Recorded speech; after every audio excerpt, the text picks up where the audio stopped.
So, ironically, we're talking about something that could go negative, positive, positive, negative, who knows. Let's flip it to the Memphis football program, who went from positive to negative to now positive again. What are your thoughts on the last couple of weeks and what Ryan Silverfield and this staff are doing? So I had someone slide into my DMs.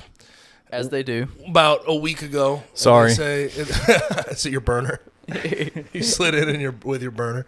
But they said, after I sort of tweeted about, well, damn, like Eddie Lewis is gone now, Asa Martin's leaving, there's a lot of guys out. I tweeted, this offseason, this early offseason has become a little bit nightmarish. And they slid into my DMs and like, oh, that's gloomy. The same person slides into my DMs yesterday when I tweet something positive about how much a week changed everything. And they said, oh, this is so different. You have a different tone. Well, facts change. Right. And in the last week and a half, the facts have changed drastically. Yep. What they're doing, one, I think the sense of urgency from Ryan and that staff is obvious and showing through huge. Yeah. And two, I love what they're doing in the trenches. And I know that's coming from me, so some people take it with a grain of salt, like, of course. What did I tell you yesterday? Of course he's going to tell you, of course. But No, I said the same thing. But I was like, they are building in the trenches, which is what you have to do. People will talk about me, and they'll say, take it with a grain of salt. He's always going to talk about the trenches getting better and improving. But isn't that the identity of Ryan himself? Yeah. He's a offensive line coach by trade. We talked about finding an identity, I don't know, episode 7.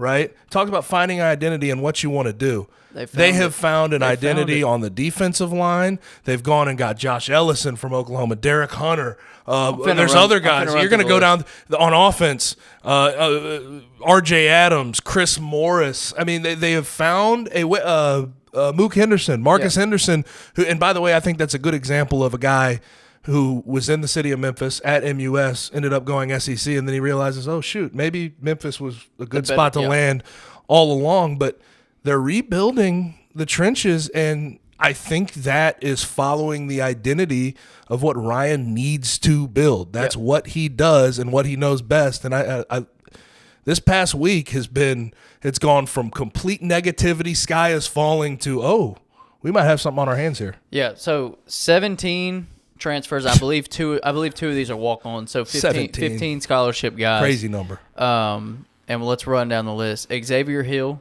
Yep. Just like Marcus Henderson. That's Olive one of the Branch names guy that could have come here, that could have come to Memphis or stayed in Memphis, chose to go to LSU, was in the rotation to potentially start at LSU this past season and didn't. So that's a good get. R.J. Adams, Kentucky, Georgia Tech. Interior guy. I think they're still working on a waiver situation there. I think he's not an immediate eligible without a waiver, so we'll see. Jack Greer from Ole Miss, I believe he's a walk-on. Yep. Marcus Henderson, who you mentioned originally MUS, went to Arkansas. That's the offensive lineman. Obviously not including Chris Morris here because he's a JUCO transfer, not a transfer portal guy. Running backs, Blake Watson, Old Dominion. Big. Like that pickup a lot. Catravian Hargrove. Love that. From Mississippi State. A guy that Memphis was this close to landing coming out of high school and eventually went to Mississippi State and ended up falling behind two really good running backs in Woody Marks and Dylan Johnson. And I want to add something, too. You go look at some of the film he had in high school, guy who can catch a ball. Yeah, absolutely. Guy who you can throw. I mean, you throw him out there in the slot, see what you can do. Movable type of running back. That's something that in the past has worked. Tony Pollard, Antonio Gibson. Yep. Now, I'm not saying he is him. Although if you look at the 247 write up on him, Catravian Hargrove coming out of high school, they compared him to Tony Pollard, which is kind of weird in its own way. But a guy that I think could help in the receiving game as well. Yep. So wide receiver they didn't have any wide receivers committed when we recorded last week. They've gotten 2 in the last week. Good ones. Tosky Dove from Missouri. 500-yard guy? Yeah, 500, I think like 576 2 years ago, or this year. Or 2 years ago. 2 years ago, and right. 200 this year. Yeah. But when you're playing, especially this year, like in an offense that had a bad quarterback. Well, and Luther Burden stepped ahead of him, number one wide receiver in the country. Dominic Lovett was a monster. Lovett is off to Georgia. Right. I mean, it's hard to get balls thrown your way. But clearly talented guy. Yes. Demir Blankumsey, I hope I'm saying that right. That's a tough one to pronounce, from Toledo. That's a big one. I like that a lot. I hate making these comparisons, but he has like that, you know where we're going with this, like Deontay Johnson played at Toledo, and he's kind of got that shiftiness, like route runner guy, around the same size, 5'10", 185. So I think Deontay's a little taller than that, but has maybe that 6 foot program height. Yeah, I think he's listed like 6'1". But he's a guy who caught for 500 yards last year in 9 games because he had injuries. Right. And I look at some of the big games they played last year, Central Michigan and San Diego State. They ended up losing the San Diego State game, but 100-yard games in both of back-to-back 100-yard games. And like, obviously the injuries derailed the season to a certain extent, but a guy who can immediately play inside, outside for you and give you what you need. And pretty good ball skills. Yeah, really like that pickup. To the defensive line, Darius Jones, Texas A&M. Yep. Jalen Joyner, FAU. Josh Ellison, Oklahoma. Not to mention Derek Hunter, obviously, because JUCO, but beef up front. They're going to be big, man, on both sides of the ball in the trenches. I think this is going to be the biggest Memphis team that I can remember, at least. And obviously, I think the biggest thing here is you got to look at, okay, now you have the dudes, the guys to go run a 4-down front consistently. I've brought that up. I've banged that drum, but in the past, love all these guys I'm about to mention, but they were small. O'Brien Goodson, JoJo Dorcius, Zy Brockington last year. You finally have some beef, some big dudes on that side of the ball that are at least, physically demanding and are going to test opposing trenches, if you will. And you can copy and paste that on the offensive line, too. Because 100%. Memphis, typically has more undersized guys. They're going to be bigger than they have. It's just the way that it's happened for them. They've had productive players that have been undersized, and you can't knock that. But they have brought in legit, like, Power 5 SEC style size. All these, you look at it: Marcus Henderson, Xavier Hill. Who's the one that I'm missing right now off the top of my head? RJ Adams. All dudes that have played in the SEC. Chris Morris has SEC size. SEC. Like, all these dudes have been in the SEC. Yeah. Yeah. And then also, and I know you're about to get to it, they've rebuilt the secondary, I think, in a big way. Yep. So one linebacker, Chandler Martin from ETSU, and I really like that pickup. It's funny too. It's like foils in this NIL game nowadays. When a Memphis player goes to a SEC school, Caden Prieskorn, Ole Miss, Cameron Jackson to Florida, you say, okay, well, the NIL couldn't keep up. When a guy like Chandler Martin. When a guy like Chandler Martin or a guy like Blankumsey comes to Memphis, those schools are saying, well, we can't keep up NIL-wise with Memphis. It's just big bank eat little bank these days, man. That's how it works. By the way, quick update, Eddie Lewis is going to South Carolina. Okay. Ooh. So, hey, big bank eat little bank, man. It's how it works. A bigger fish eats a bigger fish. The shark comes along and eats both of them. That's just how it works. That's surprising. Is that not crazy, though? Like, that is surprising. Because if the rumors are true, what we're hearing about, we're not putting this out there as fact, but a lot of crystal balls have been coming in for Asa Martin to go to Florida. Yep.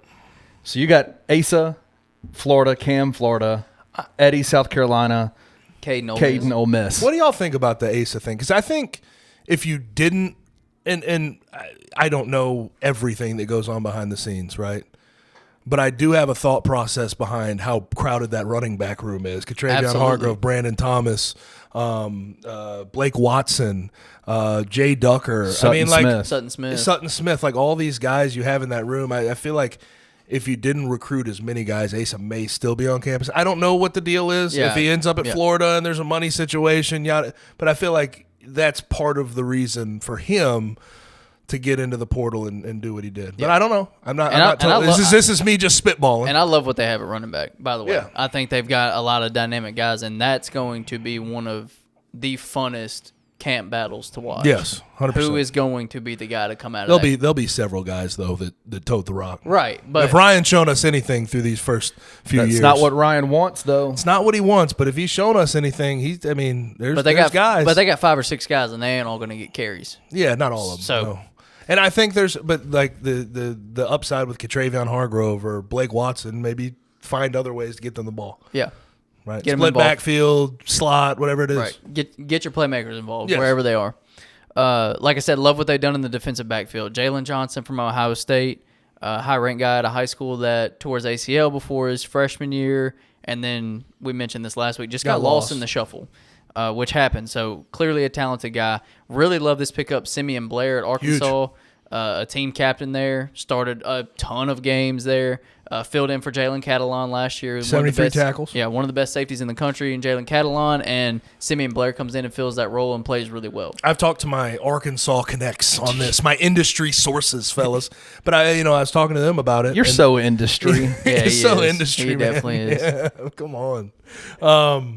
Mob ties. But Simeon Blair is a big run support guy. And I kind of like that because he's a guy you can plug and play immediately. And maybe he struggles with pass defense because he's a little bit slow-footed, can be flat-footed.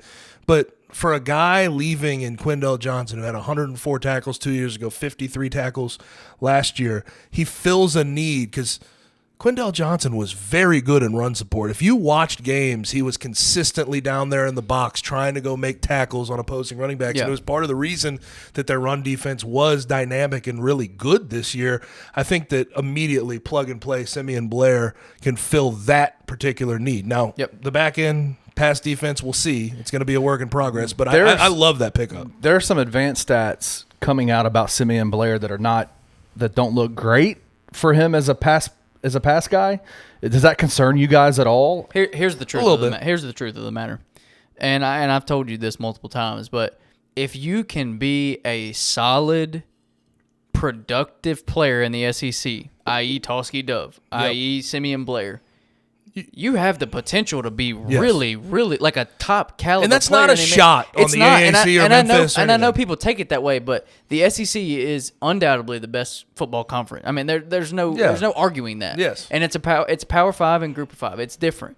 I mean, I know that people hate when you don't say take it as disrespect. It's if not you're hearing this. Don't take it as disrespect. It's not. It's just it's the landscape of college football. The SEC is at the very top of the pyramid and have been for a long time. So if you get players from the SEC that have been productive, and they're going to come in and be productive here. Right. And you can say and you can hate that all you want to, but why has Ryan Silverfield went and got, 8 to 10 guys from the SEC? Because he knows they can come here and play. Xavier Hill, you couldn't start at LSU. You can be a potential all conference guard here. Come on. And that's the way it works. Marcus Henderson, you couldn't break the rotation. Come on, Arkansas. Let's see what you got. Yeah, but no, that's the truth of the matter, and it shouldn't be a shot. It should not be a shot against the conference, against Memphis, against the program. It's just the truth of the matter. Right. And Simeon Blair is a guy who I know a lot of people have talked about his pass defense, but it could be a little bit of a concern. But what he provides in the way of run support and how many tackles he made, and being a captain, and that type of sort of mold should lend itself to being really good at this level. And there are ways to cover that. Yeah. And so many people get caught in this. There are ways to cover that.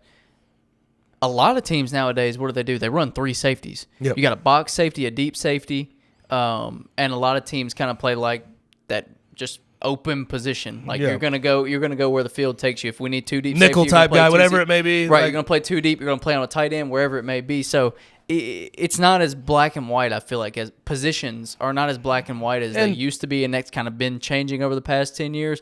Safeties can play all over the field. This dude could play 65% of his snaps in the box. And even without the personnel last year, we saw the upside of Matt Barnes and what he can do with the defense. Absolutely. And he's very multiple. Absolutely. He can find ways to play to guy's strengths, play this role. Whatever role he needs a guy to play, I feel pretty confident in what Matt Barnes did in year 1. Yep. And I think with the personnel, certainly feel a lot better about year 2. Yep. So 3 more guys here. Malik Feaster from Florida State. That's a big one. It's a high upside swing. Well, I really like what he did at Jacksonville State. Absolutely. I mean, yeah, he was and when you transfer to Florida State, you could get lost. They had a good defense this year. Like let's not make any. It's not a shot against him that he didn't get a whole lot of playing time at Florida State, but corner guy who can step in and be a relatively rangy, bigger bodied guy and body up some receivers. Good upside swing, and I think a guy that will immediately be put into that role. I think he's a guy, like you can say it's an upside swing, and okay, I think what was it 2 years ago? I'm losing Michigan State. I'm losing my mind. Oh, Barnett. Yeah, Barnett. You could say that was an upside swing in the secondary. I think this is more of a sure thing because he's had production. Yes, he's had production elsewhere. I agree. Yeah, I definitely agree with that. I think it's a high floor, high ceiling with him. I think he has a high floor. I think at bare minimum, he could be a solid starter. Yes. And at his highest potential, he could be an all conference type player. Yeah. Diego Brumfield from Campbellsville, walk on. And Reed Bauer, the punter from Arkansas. Now we need to find a kicker. Yeah. So that is in total, like I said, 15 scholarships, 17 including walk-ons, and 1, 2, 3, 4, 5, 6. I'm not going to count the walk-on. 8 SEC guys.